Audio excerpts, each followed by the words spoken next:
tanks that came in to Santo Tomas on February 3rd, 1945, an evening around 8 o'clock. More about 9 o'clock. They broke the gates down and rolled that tank right up to the front gate, and it go from there. Okay. When we came through the gate, we followed this long, dark road up. We put a flashlight, a searchlight, shining in front of us so we could see where we were going. And we came up to the buildings, and the first thing that I saw was a doorway that was a little bit off to, like on a corner, and it had a rattan bamboo curtain that was covering it, and I could see 4 little feet sticking out from under it, and I called out and saying, "If you're American, come on out." And there was a little boy, well, I say a little, about 14 years old, and a girl. They came out and they were very frightened. They didn't know whether it was the Japanese or the Germans or what, because she had never seen tank or helmets that we had changed from the start of the war into. So from there, people swarmed all over us. They were up on the tank, in the tank, and mostly they were asking if we had any food. We gave this one Mr. Crab some marmalade and a few other items, and he took them and ran through his shanty, and he gave his wife the marmalade, which came from Australia, and when she saw the word Australia, she started crying. It was something from home. And say something. Okay. What do you need? Okay, that's fine. John Hinke here. You were on the tank. You were the lead gunner. You were the gunner, and it was the guns in the back. I'm not sure my orientation of the guns. No. Where is the gun on the tank? Well, the one I had was a 75, and a coaxial gun, which was a 30 caliber machine gun. It was 18 inches down from my sight and 19 inches to my left. So every time I fired, I had to take those few feet into consideration so I could hit more or less where I aimed. Right? Yeah, right. How many crew in the tanks? Normally there's a 5-man crew. Usually they consist of a sergeant, the tank commander, a gunner, an assistant gunner, and a driver and assistant driver. On my tank was the captain's tank, so whenever we stopped, he was gone, and we never had a permanent assistant driver, and so on the whole, he was gone, so that left a 3-man crew for our tank, which we did all the maintenance, taking care of the guns, and we got pretty good cleaning guns. We could get through most faster than anybody else, which was to our, not the benefit, but loss, because every time we had our things put together, we would call out to shoot some more, and here I had to clean the guns again. Right? Okay. Another question. This is an emotional time. This is an emotional time for all of us. I'm Tony Casera.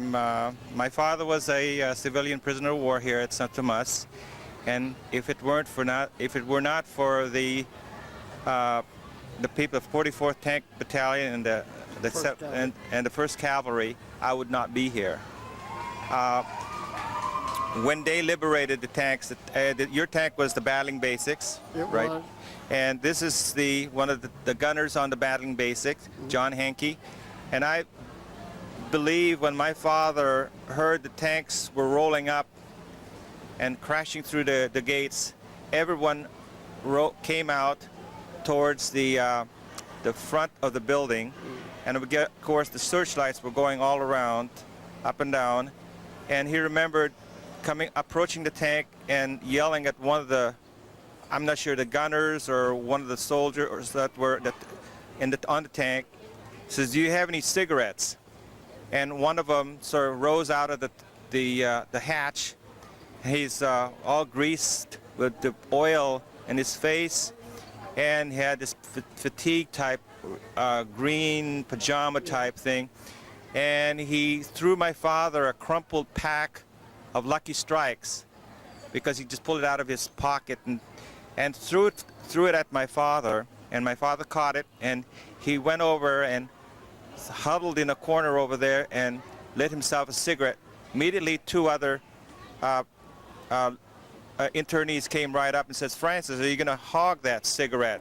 So they both shared that cigarette. It was one of the first cigarettes, real American cigarettes, that they had in 3.5 years. And had it not for these brave soldiers, I would not be here. Right. And again, this is my first time to meet John Hinke.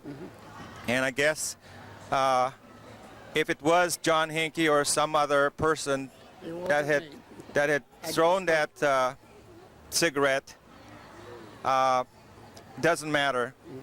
At least I had met one of the people that were on that was on that tank that day that they liberated Santo Tomas University. Okay. And Can I say one thing? yes.